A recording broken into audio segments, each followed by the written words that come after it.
Hello, everyone, and welcome to another casual stroll through Lord of the Rings Online. My name is Matt Elliott. I go by Scenario on the message boards, and I am a senior world designer on Lord of the Rings. This is our second of 4 weekly preview streams for the upcoming expansion, Corsairs of Umbar. You may be seeing this image here and being like, why are we looking at dwarfy stuff? Well, this is actually an area that I think I forgot to show a little bit of last week's King's Gondor preview, and it's the opening of a new space in King's Gondor East, where the epic story will eventually take you through. So before I dive too deeply into that, let's make sure everything is working here. All right. Before I dive too deeply into that, just for those of you who are unfamiliar with the stream, this is a world design focused stream where I will be going through and exploring the world of Lord of the Rings Online with you all, answering your questions, and talking a little bit about what goes into making the Lord of the Rings Online and making the landscapes here, what we do, the behind the scenes workings that go into pulling together all of these different regions. I will not be answering any questions regarding things like PvMP, class balance, stat squish, anything like that, because that's not my area of expertise. I do apologize if my connection stutters or anything like that. Very recently moved and in the middle of sorting all of that stuff out. So in the meantime, let's start our tour of our second tour with a quick detour into the interiors of Faruk Zahar. So in update 36, when we introduced King's Gondor East, Faruk Zahar's gates were closed to players. You weren't able to get in, but now as part of the continuing story of Lord of the Rings Online, these gates are open and available for players to go into and explore.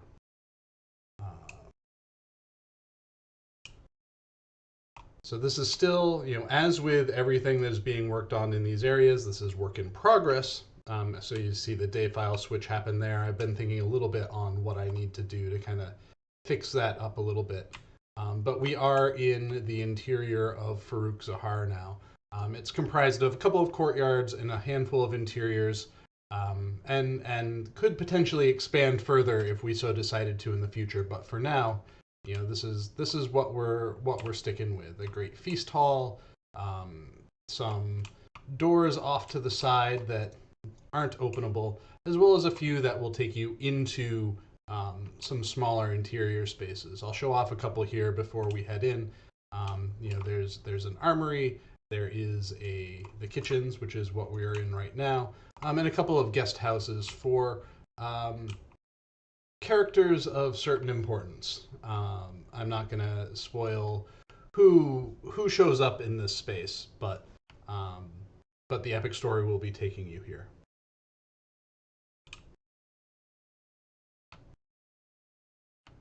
One of the fun things about playing with dwarf architecture, we never seem to get enough of it. We always want to do more, but there's just so many different pieces to the set that it's just like an interesting opportunity for us to kind of use things in different ways, in ways that we haven't done before. And in this case anyways, use it in a color palette that we haven't really used before. It's a little reminiscent of Gundabad, but pushed a little bit more towards like a white marble look.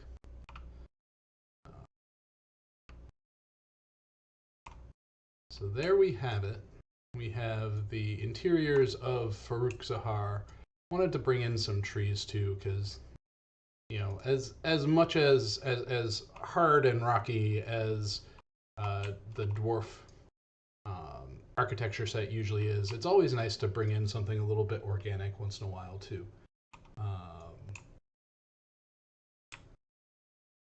All right.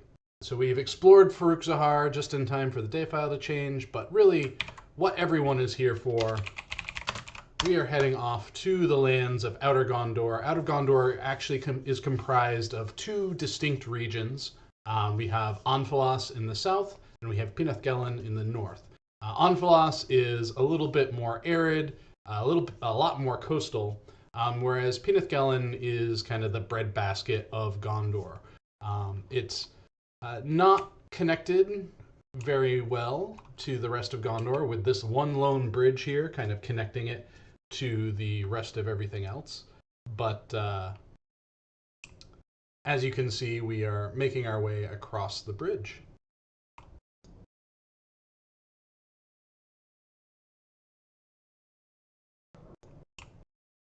For some reason, my view of the stream is running much slower than what you all are seeing. So apologies. I may end up refreshing my browser a couple of times to get things going in the right way, and maybe going a little bit slower than I usually do while I'm still like adjusting to the new network here. Hello. Make sure the names are off. All right. So we are now making our way through the wilds of Onphalos. So these two areas are a fairly substantial portion of landscape, and one of the things I would encourage everyone to kind of brace for is, this is probably the most wide open portions of the expansion pack. Once you leave here and move to the Shield Isles and to the Cape of Umbar, things get a little bit more constrained, mostly just in terms of geographical features. You don't have these wide open vistas. You get lots of great views of the ocean in those areas, but you don't get a lot of terrain in those areas because it's coastal.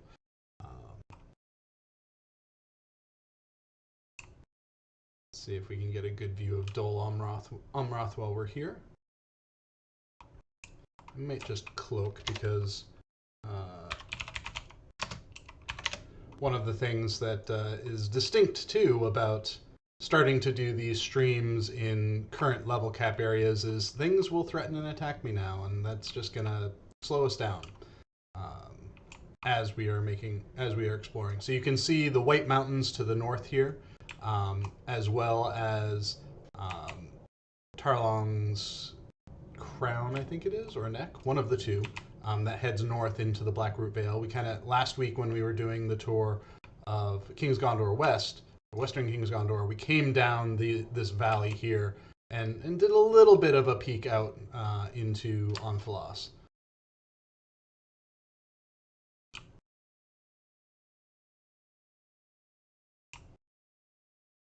So we are now, do we have a map in place? We do not have a map in place for this yet. You'll have to use your imagination as to where we are running.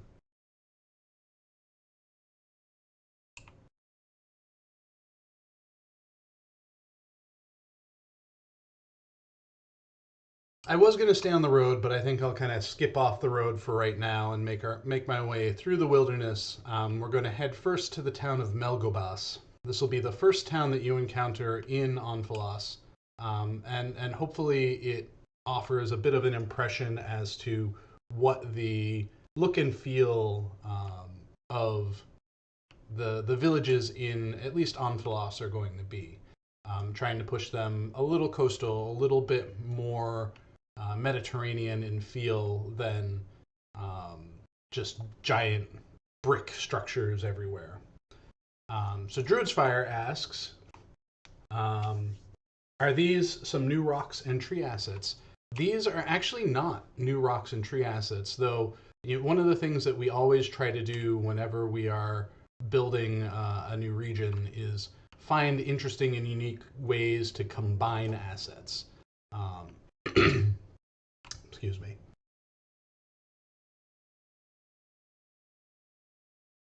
It's always useful for us to sorry. It's always useful for us to try to find a way to get the most leverage out of the assets we have. So while these may not be new assets, they are new ways that we're using them. We're figuring out, particularly these new rocks that came in as part of Before the Shadow, we're figuring out ways for us to really get a lot of mileage out of them. how can we use them in new and distinct ways?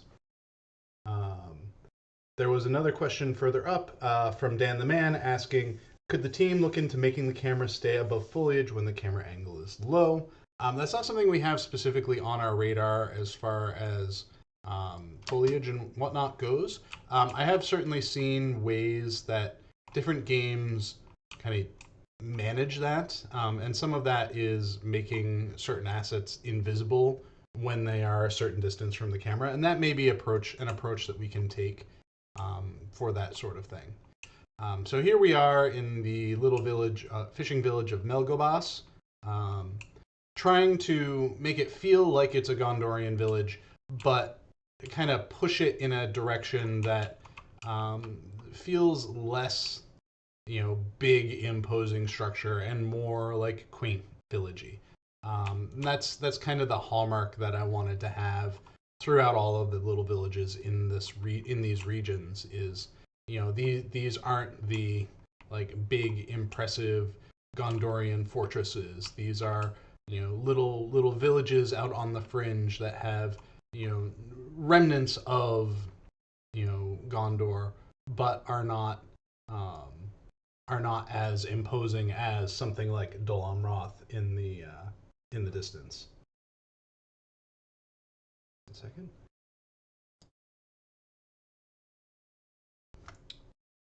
All right.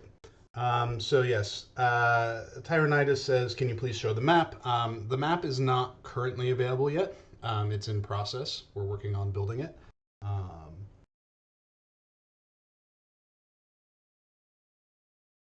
So yeah, I'm enjoying working. Oh, that guy's not happy about not catching something.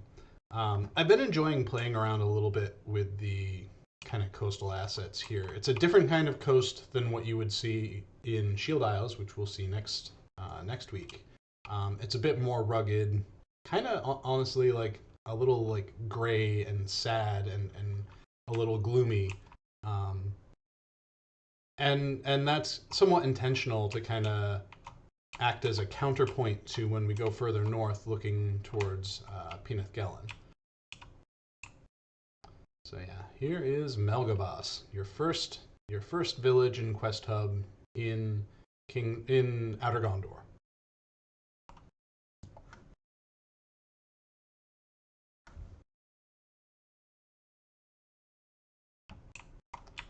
There's a question. Let's see, a couple more questions while I'm moving around. Norbert419 asks, what is it you are most proud of in the game? It can come from this expansion or older ones. Do you think this is your best work up to this point? I will honestly say I think that my best work is Swanfleet and Cardelon. I think I really tried to take what our design processes were and push them in a direction that really modernizes the look and feel of what Lotro can be. I'm not to say I'm not proud of what I've done here in Onphalos and in Peneth Gelen, but I really think that Swanfleet and Cardelon they're my babies. They're the regions that I kind of took from start to finish. Had support in Cardelon, but Swanfleet in particular was solely my like design efforts, and I'm really proud of how that turned out. Bambo Biff says, will we ever get AFK Fishing? That is a question for the systems team, not for me, unfortunately. I'm not able to answer that.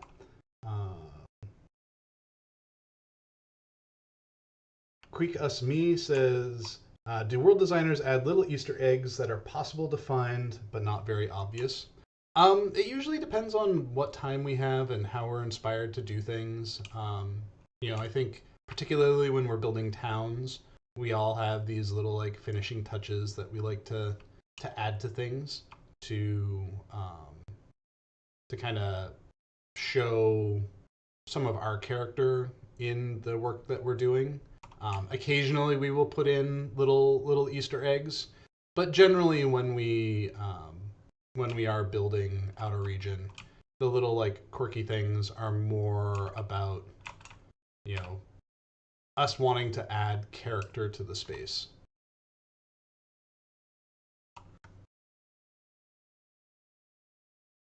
Dan the Man asks, is everything going as planned with the expansion so far, or any snags? I think any project has both, you know, smooth goings and tough goings at times, and it really all depends on what's being worked on, and if there are little, oh, hey, he's just walking too close to that fence there. Yeah, so I think there are times where, you know, if we're working on something, it can be a little tough. Oh, we need to make sure that these guys don't have physics either, because stable routes won't be happy. So yeah, it varies. I would say in general, things are moving along pretty well, and we're looking forward to releasing this later this year. Let's see. A few more questions.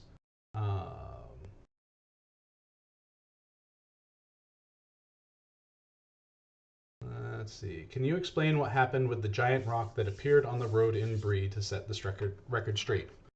So what happened there was purely an accident.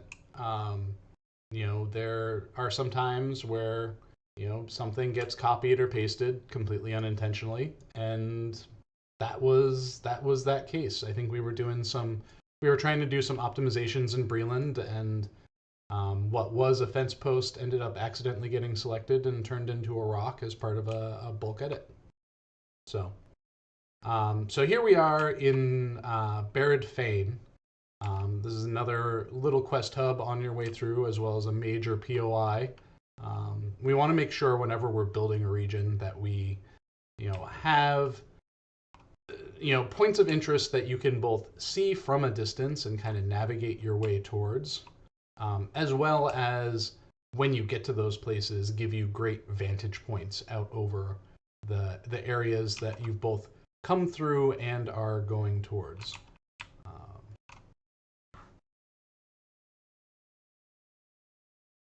Druid's Fire says, I love these scraggly trees, really gives a seaside windy beach vibe to me. Yep, that was the intention here. You know, wanted Onphalos to be a bit more on the rugged side of things. You know, and I think we do a pretty good job of rugged when it comes to building our landscapes. All right. Feckless says, does it ever make you depressed when working on areas that are just gray, dull colored, and then happy when it's full of colors? I think it's something that we are very keenly tuned in on when it comes to visual fatigue in an area. We want to make sure that there is diversity in what you're seeing and what you're running through, so that, you know, if something is feeling somewhat oppressive, there are these like bits and pops here and there that really stand out. You know, that's why we try to make sure to have things like these frills on the landscape to add a little bit of color. You know, patches of greener grass versus the grayer, drier grass. And then, of course, there's, you know, things like sunsets and sunrises that we try to have impart a little bit more color to kind of give you that relief. Certainly, areas like this, you know, do have a bit of a drab feeling to them because that's how they're intentionally designed. But the tricky thing is finding that balance between that color scheme and adding in those bits of life here and there, bits of things to kind of draw your eye in different directions, and to just give you, you know, great viewpoints that kind of better showcase what an area can look like. You know, I think places like Angmar, Mordor, and Mirkwood all have their challenges in that they're supposed to be these very specifically dark and gloomy spaces, and from a storytelling perspective, that's very like compelling and evocative. But from a player perspective who may be spending, hundreds of hours in those spaces, it's very kind of challenging. All right.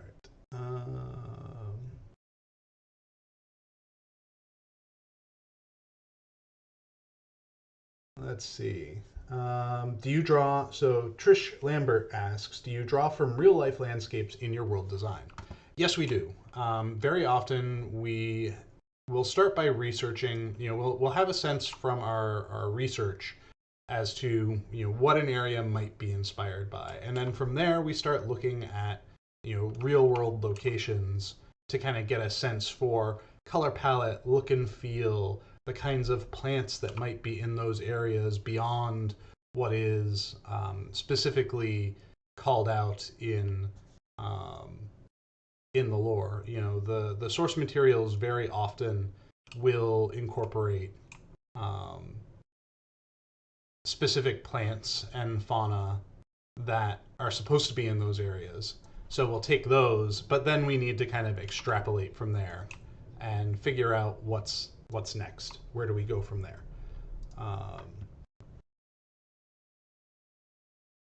So we are now approaching the major hub of Onphalos and Penithgalen. This is Lond Curion that we're coming up to here. I want to get through a couple more questions, and then we'll start going through the town.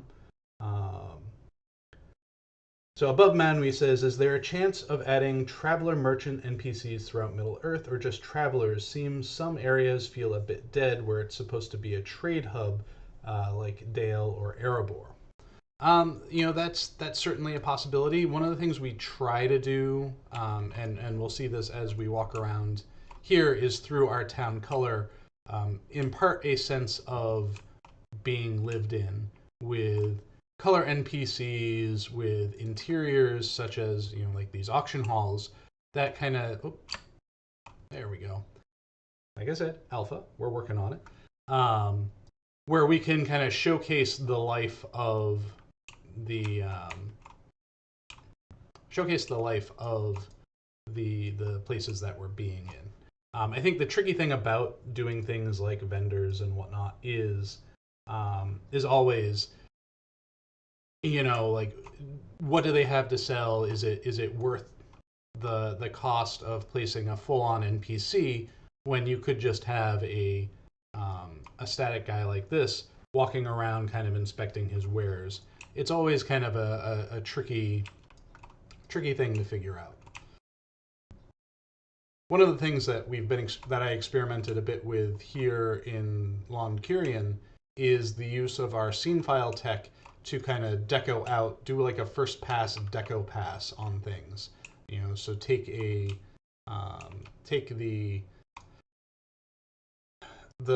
random crates that we would normally hand place around and see if we can use our scene file system to better distribute that.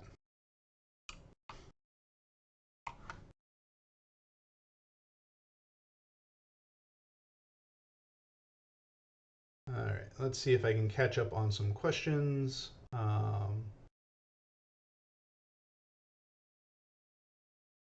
Ginger says, drab, I think this is gorgeous. Well, thank you. I think by drab, I'm talking purely in terms of the color scheme. So for one of the things that I was talking about too, about using assets in different ways, you may see these buildings here, which may look familiar. They are our classic human buildings, but with a outer Gondor appeal to them.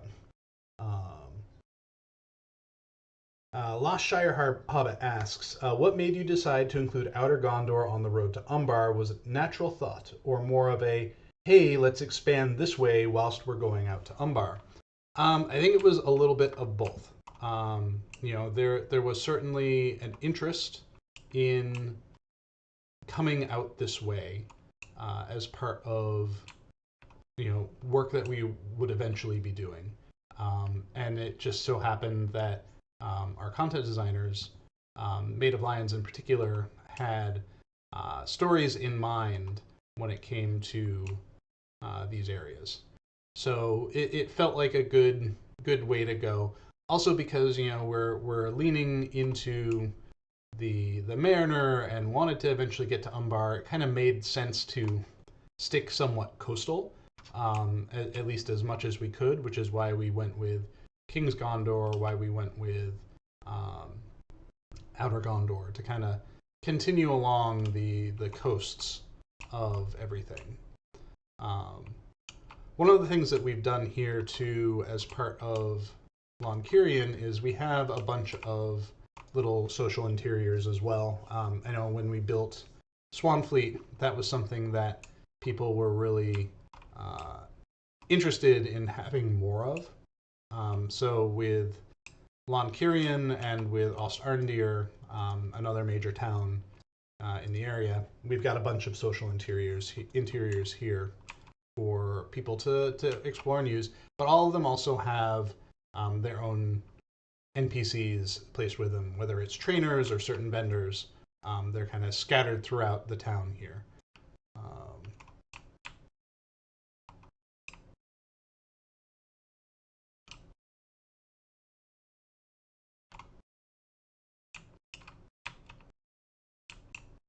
Looks like there's a storm brewing out there on the ocean. Let's see. Minas Morgul. Norbert says Minas Morgul is not very colorful, but I liked it very much. Finished the region and the epic there just yesterday. Well, that's great. I think we learned a lot with our work in Mordor, and we're able to kind of apply that to help Minas Morgul feel a little bit less oppressive from a player fatigue standpoint. All right. Well, I am dawdling along, and we're already halfway through. So I've got to book it because there's still a little bit more left to see here in Onphalos before we head north into Peneth Gellin. Personally, I ended up. I think I really enjoyed a combination of I really enjoyed working on the shorelines of Onphalos, but I also really enjoyed working on the hills and valleys of Peneth Gellin. So I think there's certainly a good combination of things that were really enjoyable while working on both.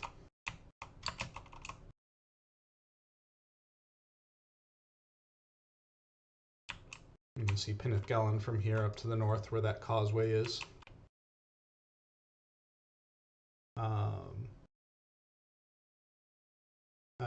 Durhasa says, are these bushes intentionally growing on solid rocks or stairs?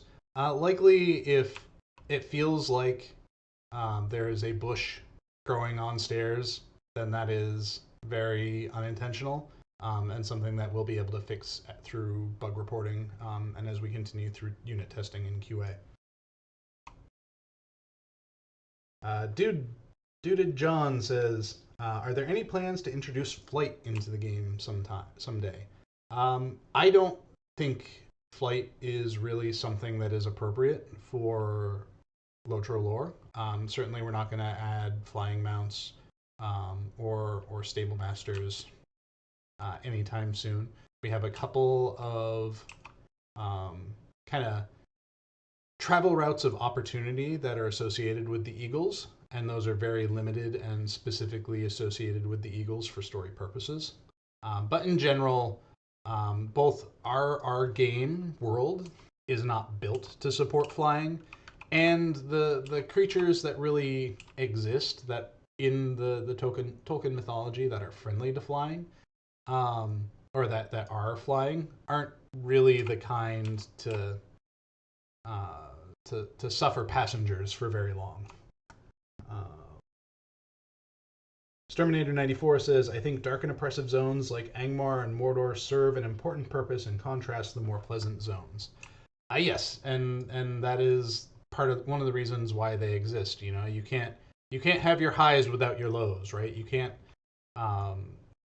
you need to have those contrasting experiences, just as we need to have some degree of contrasting experience within regions themselves.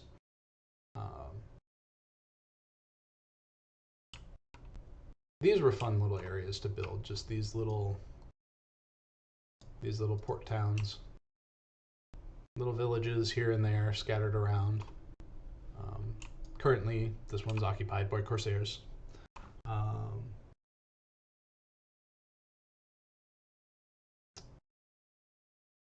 Let's see. Pintha says, are the screen flashing when loading distant landscape gray area over landscape tiles when turning camera? Long-tooth minor tech graphical issues. I always see this when you're viewing such pretty landscapes. So I'm currently operating using a admin client, and those are not as optimized as normal clients are. So there's a little bit more hitching and a little bit more pop-in that's happening with these because a lot of the debugging processes of a admin client kind of makes the client a little bit less performant. Our hope is that with the release client, the client that you all are using, that the experience is a little bit, is better. You're not getting that popping. You're not seeing the same kinds of hitches that I am by virtue of the fact that I'm just running on a bulkier client. I wouldn't have access to my admin controls and whatnot if I was running on the same kind of client that you all use. Dan the Man asks, is reading the Lord of the Rings book a requirement to be on the team? I don't think that it's necessarily strictly a requirement. However, I'm pretty sure that you will be well served to have, at the very least, read the Hobbit and the Lord of the Rings trilogy. You don't need to be the deepest, most entrenched fan of the books, but having an understanding of the lore that extends a bit beyond what is available through the movies is definitely appreciated for, oh, I gotta fix this too, and that. All right, well, I guess I'm coming back here to fix these things right after this. It's definitely, having that knowledge of the source material is definitely something that is very much encouraged as far as being a member of the team is concerned. It just helps with day-to-day stuff. In regards to the question about location and drawing, being that Lotro is based on South Wales and Southwest England, do you use that for drawing ideas from Feckless? So I certainly think there are parts of the game that are very much inspired by England and Northern Europe, Northwestern Europe. But as we have kind of expanded the game and kind of moved beyond that small little area of geography, we've naturally also had to expand beyond to where our reference materials are. There's indication, for example, that portions of Umbar are kind of patterned and based off of like places like Syria and Turkey in terms of their geography. And so as we think about what we're building, we want to be kind of mindful of that. We know that Middle Earth is meant to be a sort of like alternate history of Europe and of the world in general, and so that comes into the calculation of when we're building things. So we are up in Penith Gallon now. There are a lot of little farms all over the place in this area. And you can see in the distance there's one there, but there's also enemies kind of lurking on the edges of all of them. So most of these farms have a couple of guards wandering around, and they're also villagers who will defend the town as well, should it fall under attack somehow. We're trying to not let enemies wander directly into these farms, but they are kind of on the edge of everything.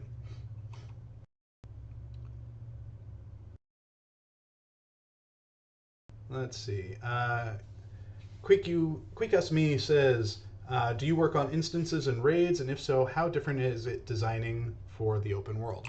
So I think the biggest difference between the work that the world team does when it comes to designing landscape and designing instances is very often when it comes to landscape, it's very world first. We are very often the people, we're the first people on the ground when it comes to building things. We're the ones that are generally informing the look and feel of the space, what kind of assets should be used, art requests, that sort of thing. Instances are very content and systems driven first and foremost. They have either story objectives, they have game systems objectives, and so that means that building those spaces, those things have to be taken into consideration first and foremost. So for example, in building the instances for this update, for update 38, we have to kind of let the ideas percolate with our content and systems team, and they'll provide us with a high level flow map of the space. We'll have a high level idea of what the theming they're interested in for the spaces, and then kind of have a progression flow through the map of like, this encounters here, this encounters here, this encounters here. This is how long we think it should take for you to run from point A to point B, and then after that, we kind of come in and start building out the spaces, kind of room by room, encounter by encounter, and getting sign off from our design team. So it's kind of it's a difference in effort based off of just like which team is kind of the front runner on it. So you can see off in the distance here, and as we do love to tease things so much, we're kind of, where are we? We're kind of here-ish now. And this all over here, which is what I'm looking at in the distance, is the Andrast, which is not accessible as part of this update. But we do love to tease things for the future. The Andrast is, the hills and valleys at the, further western point of the White Mountains.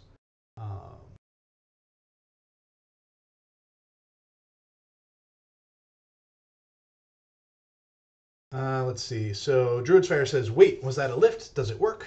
So yeah, the lifts in Curion are kind of our shortcuts to allow players to go from low levels to high levels pretty quickly without needing to worry about navigating through all the different stairs and whatnot. I put those in there as by and large for convenience purposes. They are not like the ones in Deepsgrave. Deepsgrave had they were more akin to like a travel system.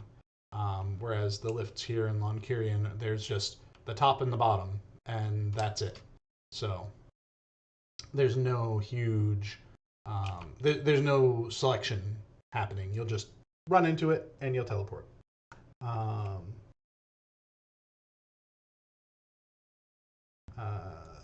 Temamir says, do you guys consider putting in some jump and runs in new areas like you did in Origian, the Tower on the Hill, and Mirkwood, Galad? Personally, I have nothing against it being implemented in a quest, but I would love to be very hard and secret. I don't think we have anything like that specifically yet. Those often, I think I mentioned very briefly, like kind of moments of opportunity. Those sort of things usually end up coming in very late in the process if they come in at all. And they are things where a designer finds themselves having a little bit of extra time, and they just decide, I'm going to do this little fun thing. They are sort of Easter eggs, so that's kind of where they live, and kind of how they pop in. So, but I also honestly wouldn't tell you if there were any in here because part of the fun is just running across them and discovering them, right? Stompsake GR says, what is this storm on the ocean mean? Well, there is the cheeky in-world reasons, because oceans get stormy, but then there's also the technical reason of there are certain pieces of landscape that could potentially be visible in the distance without something like that there to block visibility. So in Penethgelen, this is like honestly one of the areas that I loved building most, is these like wooded hills, in part because like I think I have a soft spot for this sort of environment and the sort of terrain. Like this is the sort of thing that I grew up in. So like these kinds of hills and valleys just always feel so good to me, and I'm always excited to build them. I really enjoyed building the valley that Faruk Zahar is up in now as well. It's just kind of this rugged, wooded, wild area, and I'm always excited about spaces like that. Oh, we're here in Ellerby. Don't mind the TBD. Like I said, this is still in development. Ellerby is one of a couple of the farms in Penethgelen that has succumbed to attack. You can see there are goblins now hanging out in here and bodies everywhere. So unfortunate things have happened sometimes here. We also have a goat that's enjoying his time on the fence. I'll hang out here too. There we go. Would be nice if we could tag certain assets as like maybe not path blocking, but like deprioritize them for pathing onto. Fuzulaini says, when you design an interior space, are you also bound to the hook system that we use? Oh, no, I am very much not. That's part of the fun of it. Let's see. The Bromine Crick. Will the doorways in Lindleby housing ever be fixed, or will we have to continue jumping over them for the foreseeable future? Will we ever have questing available in Lindleby? So as far as the doorways, I think you're talking about the round thresholds. Those could be a somewhat simple physics adjustment. If I happen to see a bug come across my plate, I will know how to address it and know how to send it to Art. As far as will there ever be questing available in Lindleby, there is at least one quest available in Lindleby. Typically, I think Rohan housing was kind of the outlier in regards to what is available for quests in there. Building a neighborhood itself is a fairly substantial task. Adding in making quests and a reputation line for it is additional work that there isn't always time for. I think we try to have at least an intro quest for every neighborhood that's there, so that players have incentive to go and explore it. But yeah. Naughty Lulo says, gigantic bridges here and there in Onphalos, West Gondor connection, just some wooden scaffolding as a fix. Well, I mean, I think the point in the story that these regions are in is not too long after the war has ended. So it's a little difficult to kind of rebuild a whole stone bridge in a short amount of time, and it takes engineering work. But when you're just trying to, provide access back to the rest of the world, scaffolding will do. Evernight GRZ says, are you involved in making any of the new instances or raid space in Umbar? I am involved in making the raid space for Umbar. I actually have to review the plans for it with our designer tomorrow, because I have a very busy rest of my day today, so I'm not able to actually do it today. But that's the plan for tomorrow. Wander V15 says, is it Andrast beyond the river? Yes, it is. Eglanel Indradir says, will we get a new origin area for the race of men? Having the ability to stem from Umbar would be obvious now. We do not currently have any plans for a new starter area. I think if we were to do anything, I know when we introduced the River Hobbits, they have a fairly short intro experience before moving on to Mossward. My anticipation would be is most new races that are introduced in the future, and most new player races that are introduced in the future, would have a similar treatment. You know, at minimum, Mossward becomes their new starter area, but they may have a thematically appropriate intro instance as well. But don't take that as this is how it will be. This is just what we did with the River Hobbits. It would not surprise me if we did something similar in the future with additional races, should we add them. Above Manwy says, the water texture looks great. With that, I have noticed that some water textures, since the water fix, some textures have the circular borders. They now have square trapezoid borders. Any chance to fix that? That, I would say, is a case-by-case water type. If there are certain ones where you're seeing that it looks particularly egregious, please submit a bug on it, and then we can have either the World or Art team investigate it. So now we are in AUST Arendir. This is the second largest city in all of Outer Gondor. Similar, it does have some of its own unique interiors as well, mostly just to make sure town services are met. Oh, hey, the Watchman defeated the Hillstalker. But physics is not letting me into this, so we're not going to go in there right now. Maybe we can get into the tavern. This is the joys of game development. As you're running around playtesting things, you start bumping into walls and whatnot. And it's even more fun when it happens live and you're showing it off to a bunch of people. So here we are inside the Grape and Grog. This is a somewhat packed little thing, but it's mostly packed with our class trainers. This is kind of where we've put all of our class trainers for this space. And we have a guardian and his dog. This is my, you're talking about, earlier we were talking about people putting in Easter eggs, and how I kind of alluded to there being, us kind of leaning more into like adding little like color that makes us happy. And this was something that made me happy, was having a guardian sitting at the table and the dog just begging for food. I thought that was a, entertaining little vignette. Ponton Finbury asks, is Umbar and the Shield Isles on the same map as King's Gondor, just far out across the wide open sea? Like how Eriador is the same map as Rovanian, isn't the same map as Rovanian, not connected. So Umbar and the Shield Isles are part of what we are terming the Haradwaith region. So the original game, Shadows of Angmar, existed in the Eriador region.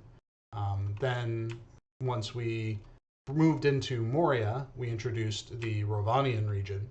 After Rovanian, we introduced the, I think was it called Gondor? Yeah, Gondor, which took you basically up to Mordor. Mordor, the region Mordor is in, is considered our post-Pelennor Fields region. And now we have Haradwaith, which is our kind of Umbar region, basically, and where we'll be expanding out for the foreseeable future for kind of endgame content. We also have the Tales of Yore region, which was specifically built for us to have a space to make alternate timeline regions, things that are like set in the past, for example. We started that with Azanulbazar, and there may be opportunities in the future for more of that sort of thing.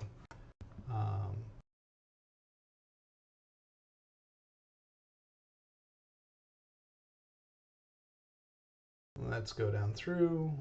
This is more of a technical question, but also landscape. What settings make the reflections from the ground and the water not have a texture?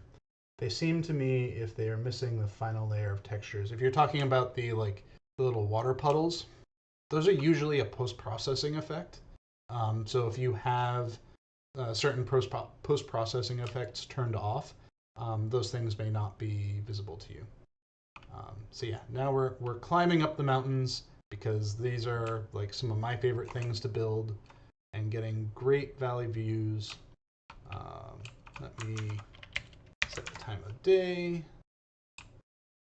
You can get a great view of Penathgelen from up here. I love this. This area I really enjoyed making. It took me a little while to kind of get the hills in the right way. You know, I wanted to use the new methods that we've been using to kind of build these landscapes, to kind of have things have a little bit more of a natural feel to them. But it took a lot of work to like get the right amount of hills, and also like there are some. I think one of the things that complicated the building of this region in particular, and Onphalos too, for that matter, was there were several areas that had rivers running through them. So trying to account for the rivers, and also needing, you know, for story purposes, like this river here that we're looking out to the south, you know, from the lake. If you look to the south, that will follow it all the way down. That will connect to the bay. And one of the requirements from the story perspective was there's a boat that sails down this river as part of the story. So I basically needed this water level to be at the same level as the ocean in order to make that viable. So that made building a lot of this stuff a little tricky. But we did it. We made it work.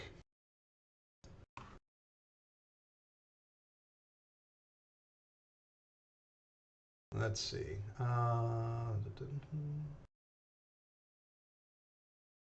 Going through a few more questions because we're almost done. There's one last spot that I want to go to at the very, very end of this, and I have the location to teleport to it. But yeah, I love building areas like this. Like, this just feels like building Swanfleet kind of got me hooked on building cliffs that looked like this. You know, building things that felt jagged and not, you know, basically felt not smooth. I think that's one of the things that we've had a hard time with, just by the nature of our landscape, you know, our landscape mesh, is having cliff features, you know, that use the landscape but don't feel just smooth.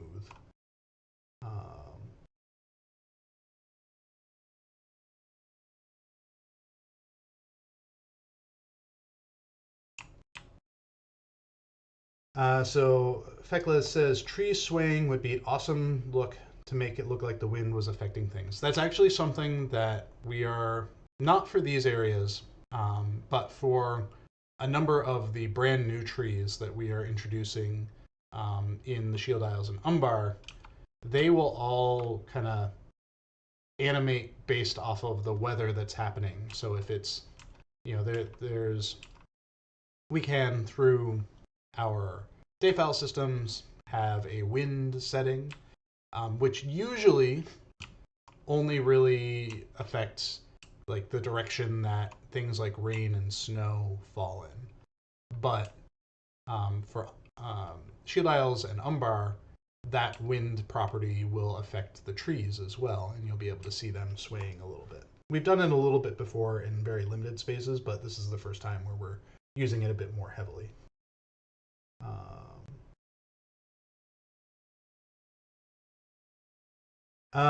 Dan the Man says, can you show the raid space for 2 seconds? We promise we won't screenshot. This is a preview stream for Onphalos and Penathgelen, unfortunately. So no raid sneak previews at the moment, or instance previews through this stream as well.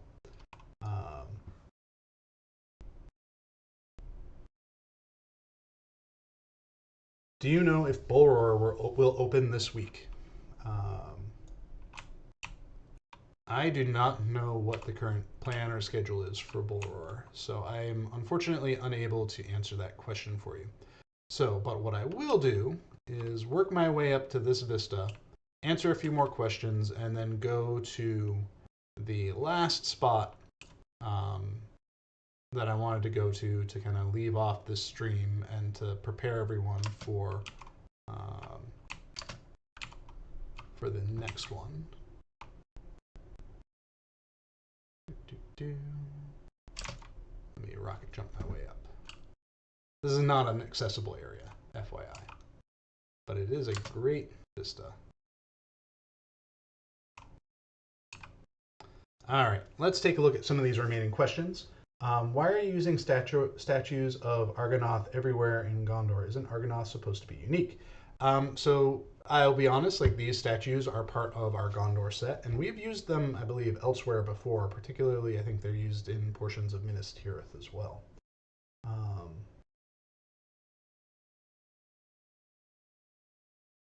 Let's see.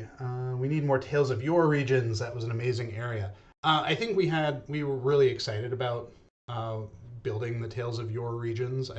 We think that that's a great opportunity for us to kind of produce spaces that expand on the world that we're building and tell stories in eras that we are not currently specifically working in and moving forward through. Will there be any cool meta deeds for the new region? I believe there will be. Those are kind of just like our part of our standard package for new regions. Is there usually are at least a small assortment of meta deeds. Druid's Fire says, I feel like Scenario is unleashing his inner Slarty Bartfast on us when he shows his work. It certainly is. Like, I made that fjord. That cliff, that mountain, those are mine. Let's see. All right. Trying to find world questions. Have you planned any updates on where to smooth out the edges of nature, especially rocks in Lotro have very hard, unnatural edges, not only in the new area, but in the whole game. Smoothing them would have a fairly big impact on the overall graphics. So that sounds like it's kind of a balance between adding more polygons to an asset, and that is a tricky thing. We don't necessarily want to add more polygons to an asset because that then makes the asset more expensive, particularly if we've used that asset a lot. We're a 16-year-old game on an even older engine, so it's difficult to have super high detailed models. Particularly super high detailed models everywhere. This is not like Unreal with the dynamic level of detail editing that happens on the fly in the engine. I wish we had that, but we do not. All right, so I think I've gotten through the questions, so we've got one last place to go.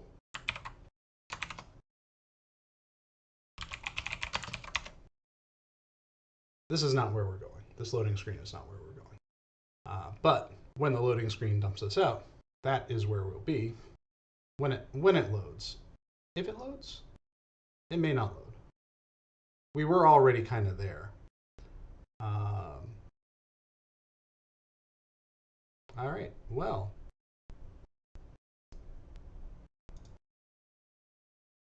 You can see, it knows something is there. All right, there we go. All right, let's back up a little bit.